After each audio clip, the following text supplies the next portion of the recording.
There's an umbrella on the engine.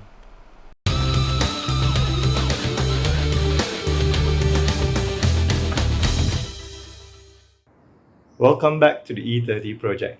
Today we are going to do a few simple stuff around the car. The first thing we are going to do is install the hood strut so that we can get rid of the umbrella. The second thing is to apply some rust converter on all the rust so I can stop worrying about it rusting further while I work on the mechanicals of the car.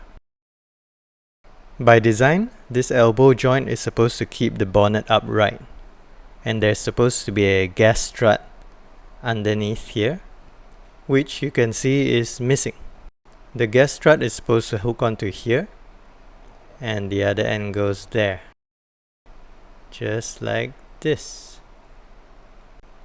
But the one I bought doesn't fit, so we'll just have to drill it out till it fits. The engine oil is just to serve as a lubricant, otherwise the drill bit will get too hot because we're drilling metal here. You can see that the hood strut currently has a 6mm hole, so we're just going to drill it up one size each time and check if it fits.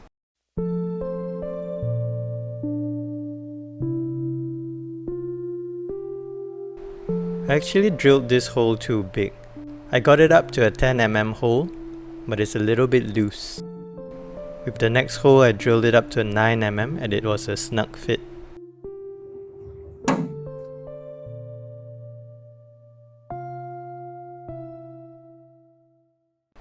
Next I took one of these E-clips, this was a 6mm, and I'll use this to secure the hood strut in place. Just slide it into the groove. Having a screwdriver would help to press it down. And that's secured in place. The other clip is trickier to insert, but it goes in eventually. Make sure you check that it's secure. Now for the moment of truth.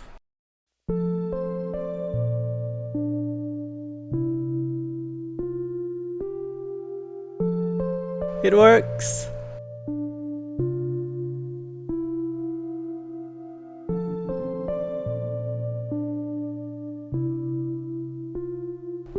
Here's a shot of the hood strut in operation. Now to work on the rust. Starting with this spot next to the tail lights. First I removed any loose paint around the rusted area. I'm not trying to peel the paint off, just trying to get the paint that is already loose to come off. Next, I scrubbed off the rust with a wire brush and finish it off with a scouring pad.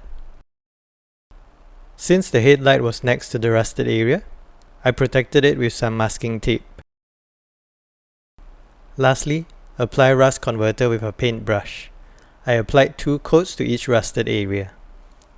After the rust converter dries, it turns black in color. Repeat the same process for other areas with rust. In some areas, you may have to remove trim pieces to reveal the rust underneath. Now we move to the underside of the car. In this area under the front passenger seat, the rust had actually gone all the way through the sheet metal, revealing the foam and the carpeting underneath. This will require some welding to fix later on, but for now I'm just trying to stop the rust from getting worse, so the procedure is the same as the other parts. Remove the loose paint, scrub off the rust, and cover with rust converter.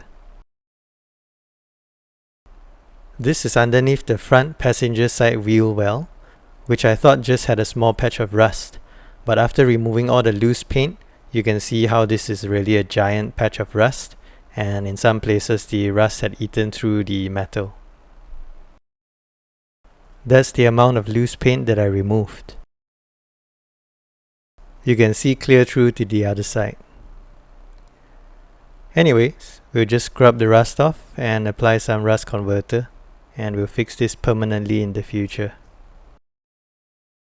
The front driver's side wheel well had a bit of rust as well, not as bad as the passenger side. As did a small area under the boot, on the right under the bumper, and in the rear passenger side wheel well.